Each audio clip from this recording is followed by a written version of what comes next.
Republican पक्षाचे महाराष्ट्र प्रदेश अध्यक्ष भाऊ निर्भवणे आपल्या सोबत आहेत। भाऊ, येणाऱ्या 14 ऑक्टोबरच्या मोर्चामध्ये नेमकी आपली भूमिका काय राहणार आहे? महाबोधी महाविहार मुक्तीच्या संदर्भामध्ये सन्माननीय केंद्रीय राज्यमंत्री आठवले साहेबांनी बैठक आयोजित केली होती सांताक्रूजला। त्या बैठकीपासून आतापर्यंत 4 बैठका झाल्या। त्या 4ही बैठकांना रिपब्लिकन पक्ष खरीपचा महाराष्ट्राचा अध्यक्ष म्हणून मी उपस्थित आहे। आठवले साहेबांनी समाजातल्या सर्व गटाचे जे लोक आहेत त्या सर्व गटाच्या रिपब्लिकन पक्षाच्या आंबेडकरी चळवळीतल्या सगळ्या संघटना असतील पक्ष असतील त्यांचे जे नेते आहेत त्या सर्वांना बोलवलं। त्याचबरोबर भिक्खू संघाची लोक त्याच्यात आहेत।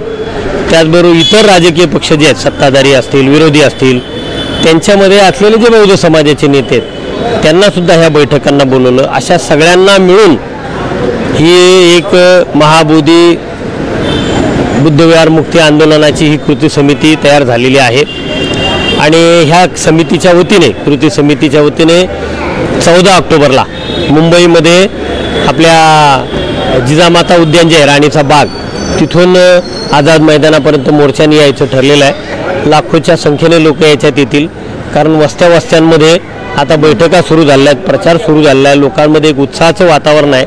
कारण बुद्धगया हा जो विषय आहे हा धार्मिकदृष्ट्या अतिशय महत्त्वाचा विषय आहे। बरं, हा नुसता धार्मिकदृष्ट्या नाही तर सर्व धर्माचे जे प्रार्थनास्थळ आहेत ते त्या धर्मांच्या ताब्यात आहेत।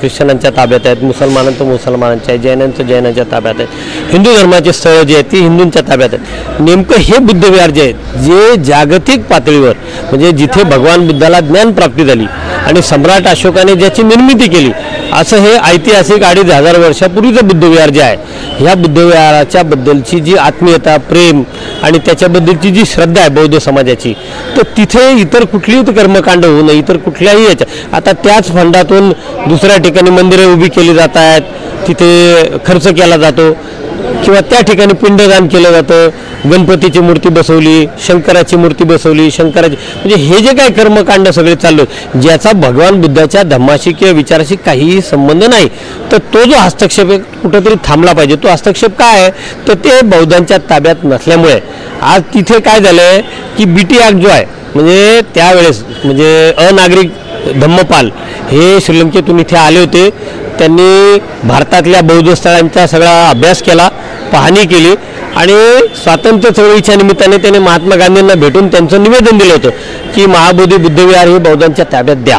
त्या महात्मा गांधींनी त्यांना शब्द दिला होता। राजेंद्र प्रसादांच्या अध्यक्षतेखाली समिती झाली आणि त्याच्यातून BT ॲक्ट म्हणजे बुद्धविहार टेम्पल ॲक्ट हा जो टेम्पल ॲक्ट झाला तो 1949 साली झाला। त्या टेम्पल ॲक्टमध्ये तडजोड अशी झाली की 4 लोक बौद्ध असतील, 4 लोक हिंदू असतील आणि कलेक्टर असेल आणि कलेक्टर हिंदू असतो। त्यामुळे जे निर्णय होत आहेत ना ते बौद्ध धम्माच्या विचाराचे होत नाही किंवा बौद्धांच्या ताब्यात नसल्यासारखी सगळी ती स्थिती आहे। त्यामुळे सगळ्या चुकीच्या गोष्टी कर्मकांड त्या ठिकाणी चालू आहे।